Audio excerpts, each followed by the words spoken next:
أعوذ بالله من الشيطان الرجيم. بسم الله الرحمن الرحيم. الحمد لله الذي أنزل على عبده الكتاب ولم يجعل له عوجا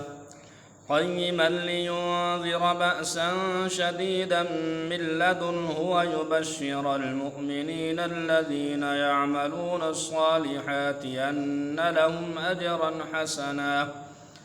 ماكثين فيه أبدا وينذر الذين قالوا اتخذ الله ولدا ما لهم به من علم ولا لآبائهم كبرت كلمة تخرج من أفواههم إن يقولون إلا كذبا فلعلك باخع نفسك على آثارهم إن لم يؤمنوا بهذا الحديث أسفا إنا جعلنا ما على الأرض زينة لها لنبلوهم أيهم أحسن عملا وإنا لجاعلون ما عليها صعيدا جرزا أم حسبت أن أصحاب الكهف والرقيم كانوا من آياتنا عجبا إذ أوى الفتية إلى الكهف فقالوا ربنا آتنا من لدنك رحمة وهيئ لنا من أمرنا رشدا فضربنا على آذانهم في الكهف سنين عددا ثم بعثناهم لنعلم أي الحزبين يحصى لما لبثوا أمدا نحن نقص عليك نبأهم بالحق إنهم فتية آمنوا بربهم وزدناهم هدى وربطنا على قلوبهم إذ قاموا فقالوا ربنا رب السماوات والأرض لن ندعو من دونه إلها لقد قلنا إذا شططا هؤلاء قوم اتخذوا من دونه آلهة لولا يأتون عليهم بسلطان بين فمن أظلم ممن افترى على الله كذبا وإذ اعتزلتموهم وما يعبدون إلا الله فأووا إلى الكهف ينشر لكم ربكم من رحمته ويهيئ لكم من أمركم مرفقا وترى الشمس إذا طلعت تزاور عن كهفهم ذات اليمين وإذا غربت تقرضهم ذات الشمال وهم في فجوة منه ذلك من آيات الله من يهد الله فهو المهتد ومن يضلل فلن تجد له وليا مرشدا وتحسبهم أيقاظا وهم رقود ونقلبهم ذات اليمين وذات الشمال وكلبهم باسط ذراعيه بالوصيد لو اطلعت عليهم لوليت منهم فرارا ولملئت منهم رعبا وكذلك بعثناهم ليتساءلوا بينهم قال قائل منهم كم لبثتم قالوا لبثنا يوما أو بعد يوم قالوا ربكم أعلم بما لبثتم فابعثوا أحدكم بورقكم هذه إلى المدينة فلينظر أيها أزكى طعاما فليأتكم برزق منه وليتلطف ولا يشعرن بكم أحدا إنهم إن يظهروا عليكم يرجموكم أو يعيدوكم في ملتهم ولن تفلحوا إذا أبدا وكذلك عسرنا عليهم ليعلموا أن وعد الله حق وأن الساعة لا ريب فيها إذ يتنازعون بينهم أمرهم فقالوا ابنوا عليهم بنيانا ربهم أعلم بهم قال الذين غلبوا على أمرهم لنتخذن عليهم مسجدا سيقولون ثلاثة رابعهم كلبهم ويقولون خمسة سادسهم كلبهم رجما بالغيب ويقولون 7 وثامنهم كلبهم قل ربي أعلم بعدتهم ما يعلمهم إلا قليل فلا تمار فيهم إلا مراء ظاهرا ولا تستفت فيهم منهم أحدا ولا تقولن لشيء إني فاعل ذلك غدا إلا أن يشاء الله واذكر ربك إذا نسيت وقل عسى أن يهديني ربي ليقرب من هذا رشدا ولبثوا في كهفهم 300 سنين وازدادوا 9 قل الله أعلم بما لبثوا له غيب السماوات والأرض يبصر به وأسمع ما لهم من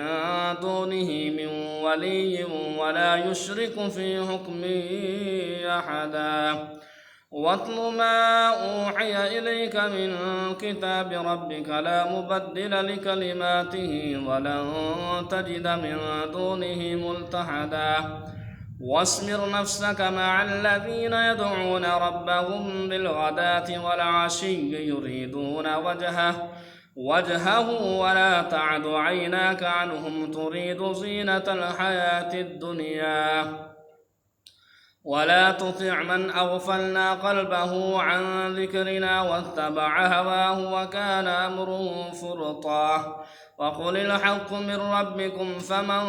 شاء فليؤمن ومن شاء فليكفر إنا أعتدنا للظالمين نارا أحاط بهم سرادقها وإن يستغيثوا يغاثوا بماء كالمهل يشوي الوجوه بئس الشراب وساءت مرتفقا إن الذين آمنوا وعملوا الصالحات إنا لا نضيع أجر من أحسن عملا أولئك لهم جنات عدن تجري من تحتهم الأنهار يحلون فيها من أساور من ذهب ويلبسون ثيابا خضرا من سندس واستبرق متكئين فيها على الأرائك نعم الثواب وحسنت مرتفقا واضرب لهم مثل الرجلين جعلنا لأحدهما جنتين من أعناب وحففناهما بنخل وجعلنا بينهما زرعا كلتا الجنتين آتت أكلها ولم تظلم منه شيئا وفجرنا خلالهما نهرا وكان له ثمر فقال لصاحبه وهو يحاوره أنا أكثر منك مالا وأعز نفرا ودخل جنته وهو ظالم لنفسه قال ما أظن أن تبيد هذه أبدا وما أظن الساعة قائمة ولئن رددت إلى ربي لأجدن خيرا منها منقلبا قال له صاحبه وهو يحاوره أكفرت بالذي خلقك من تراب ثم من نطفة ثم سواك رجلا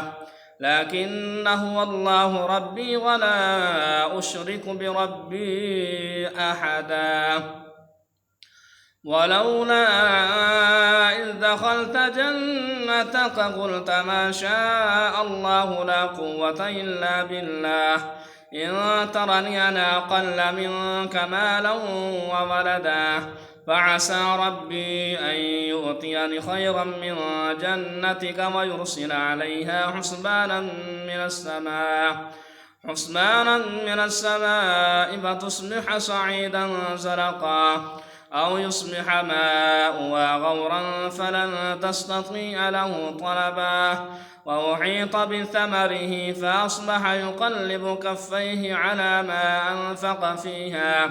وهي خاوية على عروشها ويقول يا ليتني لم أشرك بربي أحدا ولم تكن له فئة ينصرونه من دون الله وما كان منتصرا هنالك الولاية لله الحق وخير ثوابا وخير عقبا واضرب لهم مثل الحياة الدنيا كماء إن أنزلناه من السماء فاختلط به نبات الأرض فأصبح حشيما تذروه الرياح وكان الله على كل شيء مقتدرا المال والبنون زينة الحياة الدنيا والباقيات الصالحات خير عند ربك ثوابا وخير أملا ويوم نسير الجبال وترى الأرض بارزة وحشرناهم فلم نغادر منهم أحدا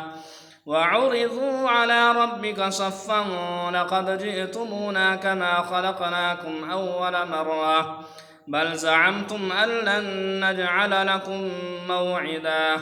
ووضع الكتاب فترى المجرمين مشفقين مما فيه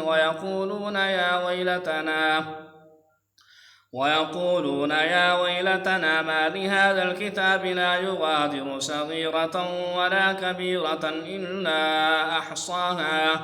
ووجدوا ما عملوا حاضرا ولا يظلم ربك أحدا وإذ قلنا للملائكة اسجدوا لآدم فسجدوا إلا إبليس كان من الجن ففسق عن أمر ربه أفتتخذونه وذريته أولياء من دوني وهم لكم عدو بئس للظالمين بدلا ما أشهدتم خلق السماوات والأرض ولا خلق أنفسهم وما كنتم متخذ المضلين عضدا ويوم يقول نادوا شركائي الذين زعمتم فدعوهم فلم يستجيبوا لهم وجعلنا بينهم موبقا ورأى المجرمون النار فظنوا أنهم مواقعوها ولم يجدوا عنها مصرفا ولقد صرفنا في هذا القرآن للناس من كل مثل وكان الإنسان أكثر شيء جدلا وما منع الناس أن يؤمنوا إذ جاءهم الهدى ويستغفروا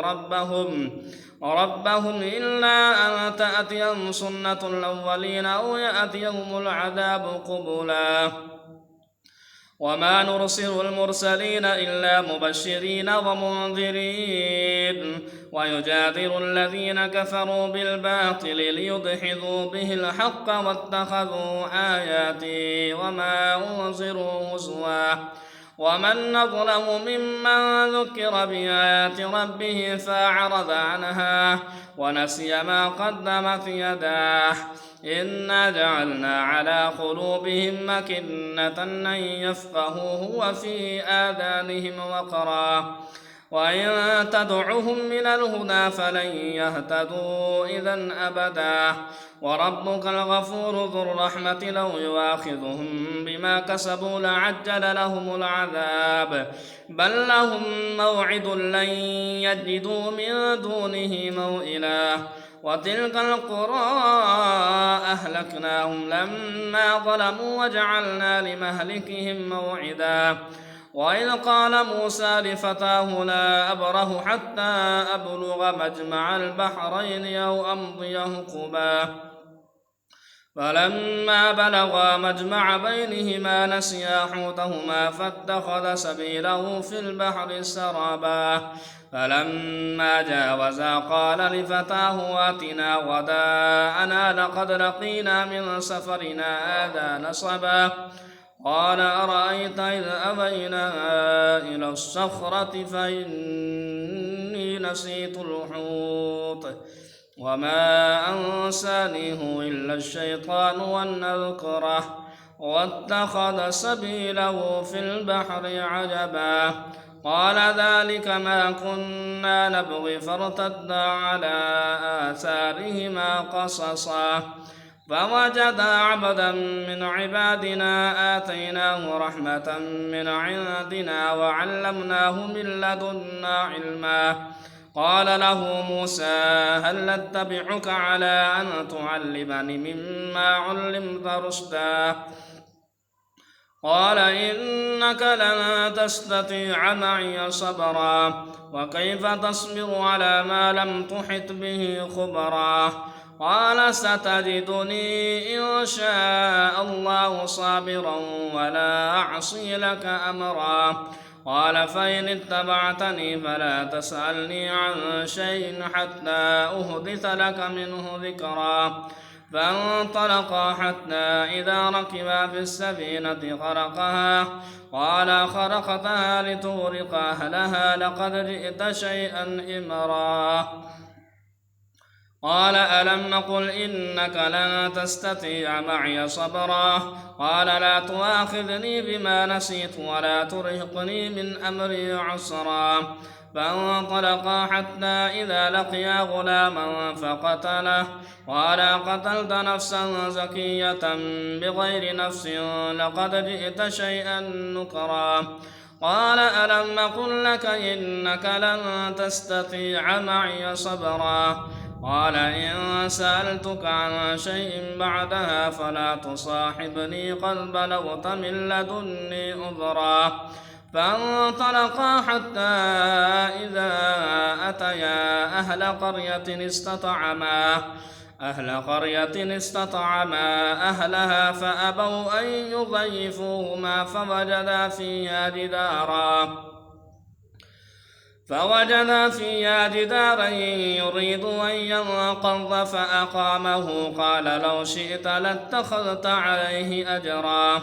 قال هذا فراق بيني وبينك سأنبئك بتأويل ما لم تستطع عليه صبرا أما السفينة فكانت لمساكين يعملون في البحر فأردت أن أعيبها وكان وراءهم ملك يأخذ كل سفينة غصبا وأما الغلام فكان أبواه مؤمنين فخشينا أن يرهقهما طغيانا وكفرا فأردنا أن يبدلهما ربهما خيرا منه زكاة وأقرب رحما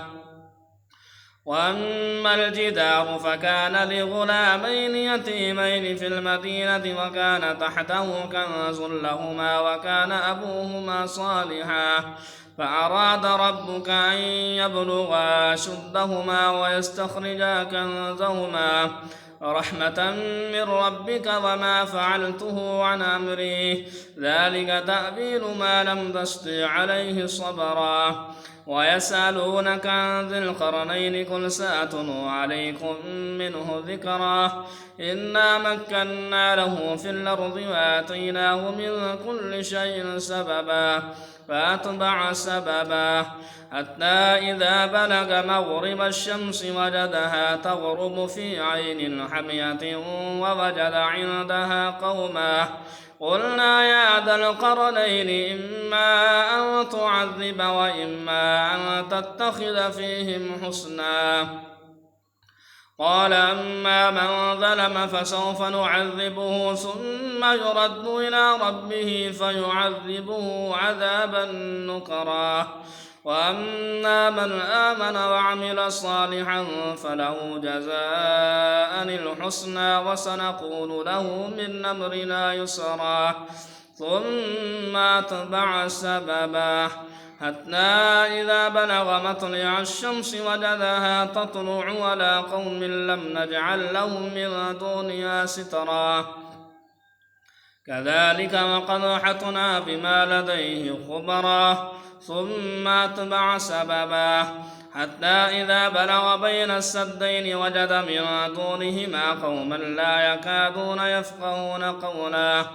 قالوا يا ذا القرنين إن يأجوج ومأجوج مفسدون في الأرض فهل نجعل لك خرجا على أن تجعل بيننا وبينهم سدا